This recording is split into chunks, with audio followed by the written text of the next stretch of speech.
Welcome to ಲೇಜೆ story ವೀಕ್ಷಕರೆಲ್ಲರಿಗೂ ಸ್ವಾಗತ. ವೀಕ್ಷಕರೇ ನೋಡಿ, ಇದು ಬಾರೆಹಣ್ಣಿನ ಮರ. ಇದು ಬಾರೆಹಣ್ಣು ತುಂಬ ಸೀಸನ್ ಇರೋದ್ರಿಂದ ಇವಾಗ ಜಾಸ್ತಿ ಬಿಟ್ಟಿದೆ. ಇನ್ನೂ ಎಲ್ಲಿ ಹಣ್ಣು ಆಗಿಲ್ಲ, ಸಿಕ್ಕಾಪಟ್ಟೆ ಬಾರೆಹಣ್ಣು ಬಿಟ್ಟಿದೆ. ಹಣ್ಣು ಆಗಿಲ್ಲ ಇನ್ನು, ಬಟ್ ಇದ್ರದ್ದು ಭಾಳ ಕಮ್ಮಿ ಇದೆ ಬಾರೆಹಣ್ಣಿನ ಮರ. ಈ ನಡುವೆ ಇರೋ ಮರಗಳನ್ನೆಲ್ಲ ಕಡಿತಾ ಇದ್ದಾರೆ. ಅತಿ ಹೆಚ್ಚಾಗಿ ಎಲ್ಲೂ ಇಲ್ಲಿ ಕಾಣಿಸ್ತಾ ಇಲ್ಲ. ಎಲ್ಲೋ ಅಲ್ಲೊಂದು ಇಲ್ಲೊಂದು ಕಾಣಿಸ್ತಾ ಇದೆ. ಸುಮಾರು ಜನ ಬಾರೆಹಣ್ಣು ಅಂದರೆ ಏನು ಎತ್ತ ಅಂತ ಯಾರಿಗೂ ಗೊತ್ತಿಲ್ಲ. ತಿಳಿಸೋದಕ್ಕೋಸ್ಕರ ನಾನು ವಿಡಿಯೋ ಮಾಡ್ತಾಯಿದ್ದೀನಿ. ನಮ್ಮ ಚಾನಲ್ನ ನೀವು ಮೊದಲನೇ ಸತಿ ನೋಡ್ತಾ ಇದ್ದರೆ ದಯವಿಟ್ಟು ಸಬ್ಸ್ಕ್ರೈಬ್ ಮಾಡಿ. ಆದಷ್ಟು ಈ ವಿಡಿಯೋನ ಎಲ್ಲರಿಗೂ ಶೇರ್ ಮಾಡಿ. ಸುಮಾರು ಜನಕ್ಕೆ ಗೊತ್ತಿಲ್ಲ ಬಾರೆಹಣ್ಣಿನ ಮರ ಯಾವ ಥರ ಇರುತ್ತೆ ಅಂತ. ಎಷ್ಟೋ ಜನರಿಗೆ ಗೊತ್ತಿಲ್ಲ. ದಯವಿಟ್ಟು ಈ ವಿಡಿಯೋನ ಎಲ್ರಿಗೂ ಶೇರ್ ಮಾಡಿ, ಲೈಕ್ ಮಾಡಿ, ಮತ್ತು ಈ ಕಮೆಂಟ್ ಮಾಡೋದನ್ನು ಮರಿಬೇಡಿ.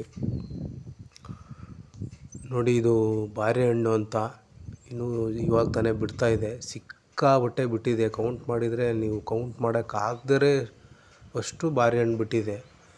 ಅತಿ ಹೆಚ್ಚಾಗಿ ಬಿಟ್ಟಿದೆ. ಅತಿ ಹೆಚ್ಚಾಗಿ ಅಂದರೆ ತುಂಬಾ ಬಾರೆಹಣ್ಣು ಬಿಟ್ಟಿದೆ. ಇದು ನೋಡಿ, ಸುಮಾರು ದೊಡ್ಡ ಮರ. ಇದು ದೊಡ್ಡ ಮರ ಅಂದರೆ ದೊಡ್ಡ ಮರ. ತುಂಬ ಅತಿ ದಪ್ಪ ಇದೆ, ಎತ್ತರವಾಗಿದೆ. ದೇವರ ಸೃಷ್ಟಿ ಹೆಂಗಿರುತ್ತೆ ಅಂದರೆ ನೋಡಿ, ಇಷ್ಟಿರುತ್ತೆ. ತೂಕ ಹಾಕಿದರೆ 10 ಗ್ರಾಮ್ ಬರುತ್ತೆ ಅಷ್ಟೇ ಬಾರೆಹಣ್ಣು. ಮರದಲ್ಲಿ ಬಿಡುತ್ತೆ.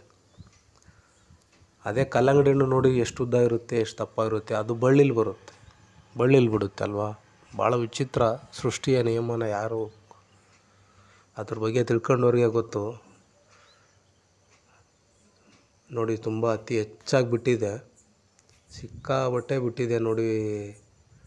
ಅದು ಇದರಲ್ಲಿ ತುಂಬ ಮುಳ್ಳುಗಳಿರ್ತದೆ. ಅಷ್ಟು ಈಸಿಯಾಗಿ ಕೀಳೋಕ್ಕಾಗಲ್ಲ. ಹಂಗೆ ಇದನ್ನು ಯಾವ ಥರ ಕೀಳ್ತಾರಪ್ಪ ಅಂದರೆ, ಕೀಳೋ ಪ್ರೊಸೀಜರ್ ಹೆಂಗಿರುತ್ತೆ ಅಂದರೆ ನೋಡಿ, ಬಾರೆಹಣ್ಣಿನ ಕೆಳಗಡೆ ಒಂದು ಏನಾದರೂ ಹಾಸ್ತಾರೆ ಕೆಳಗೆ. ಫಸ್ಟು ಹಾಸ್ಬಿಟ್ಟು ಪಾಟು ಅಂತ ಬರುತ್ತೆ, ಒಂದು ಏನಾದರೂ ಲ್ಯಾಮಿನೇಟೋ ಅಥವಾ ಏನಾದರೂ ದೊಡ್ಡದಾಗಿರ್ತಕ್ಕಂಥ ಲ್ಯಾಮಿನೇಟೋ ಬಟ್ಟೆನೋ ಏನಾದರೂ ಹಾಸ್ತಾರೆ. ಹಾಸ್ಬಿಟ್ಟು ಒಂದು ಕೋಲ್ ತಗೊಂಬಿಟ್ಟು ಅದರಿಂದ ಬಡಿತಾರೆ ರಂಬೆ ಕಂಬಿಗಳಿಗೆಲ್ಲ. ಆವಾಗ ಅದು ಕೆಳಗಡೆ ಉದುರ್ತದೆ. ಇಲ್ಲ ಅಂದರೆ ಅದು ಮರ ಹತ್ತಿ ಕೀಳಕ್ಕಂತೂ ಸಾಧ್ಯನೇ ಇಲ್ಲ. ಯಾಕಂದರೆ ಇದರಲ್ಲಿ ಸಿಕ್ಕಾಪಟ್ಟೆ ಮುಳ್ಳುಗಳು ಕೂಡ ಇರ್ತವೆ. ಸಿಕ್ಕಾಪಟ್ಟೆ ಮುಳ್ಳು. ಅದರಲ್ಲಿ ಏನು ಅದು ಸ್ವಲ್ಪನೂ ಅದ್ರ ಮೇಲ್ಗಡೆ ಹತ್ತಕ್ಕಾಗಲ್ಲ, ಅಷ್ಟೊಂದು ಮುಳ್ಳು ಇರ್ತದೆ ಈ ಮರದಲ್ಲಿ. ಚಿಕ್ಕ ಮುಳ್ಳು ಅಂದರೆ ಯಾವ ಥರ ಅಂದರೆ, ಈ ಗುಲಾಬಿ ಗಿಡದಲ್ಲಿ ಮುಳ್ಳು ಇರುತ್ತಲ್ಲ ಆ ಥರ ಇರುತ್ತೆ ಇದರಲ್ಲಿ ಮುಳ್ಳು. ಯಾವ ಕಾರಣಕ್ಕೂ ಮರ ಹತ್ತಂತರೂ ಇದನ್ನು ಕೀಳೋದಕ್ಕೆ ಸಾಧ್ಯನೇ ಇಲ್ಲ. ಕೆಳಗಡೆ ಏನಾದರೂ ಬಟ್ಟೆನೇನಾದರೂ ಹಾಸ್ಬೇಕು. ಹಾಸ್ಬಿಟ್ಟು ಒಂದು ಕೋಲ್ ತಗೊಂಡು, ಕೋಲ್ ಅಂದರೆ ದೋಟಿ ಅಂತ ಕರೀತಾರೆ ಹಳ್ಳಿ ಭಾಷೆಯಲ್ಲಿ. ದೋಟಿ ಅಂದರೆ ದೊಡ್ಡದಾಗಿ ಉದ್ದವಾಗಿರುತ್ತಲ್ವ, ಆ ದೋಟಿಯಿಂದ ರಂಬೆ ಕೊಂಬೆಗಳಿಗೆ ಸ್ವಲ್ಪ ಜೋರಾಗಿ ಹೊಡೆದ್ರೆ ಹಣ್ಣಾಗಿರೋಕ್ಕಂಥ ಎಲ್ಲ ಬಾರೆಹಣ್ಣುಗಳು ಕೆಳಗಡೆ ಉದುರ್ತದೆ. ಉದುರಿದಾಗ ಆರಿಸ್ಕೋಬೇಕು.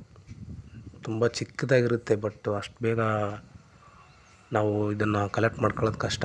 ಬರೀ ನೆಲದಲ್ಲಿ ಬೀಳಿಸಿದ್ರೆ ಕಲೆಕ್ಟ್ ಮಾಡ್ಕೊಳ್ಳೋದು ಸ್ವಲ್ಪ ಕಷ್ಟ ಆಗುತ್ತೆ.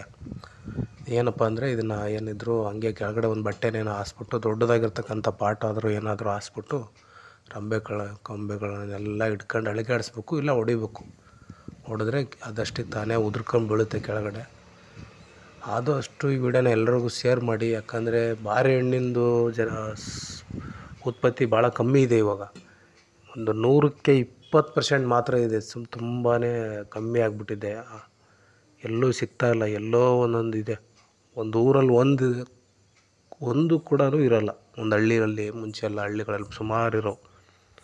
ಇವಾಗ ಒಂದು ಊರಲ್ಲಿ ಒಂದು ಬಾರೆಹಣ್ಣಿನ ಮರ ಕೂಡ ಸಿಗೋದು ಕಷ್ಟನೇ ಇದೆ. Thank you for the watching.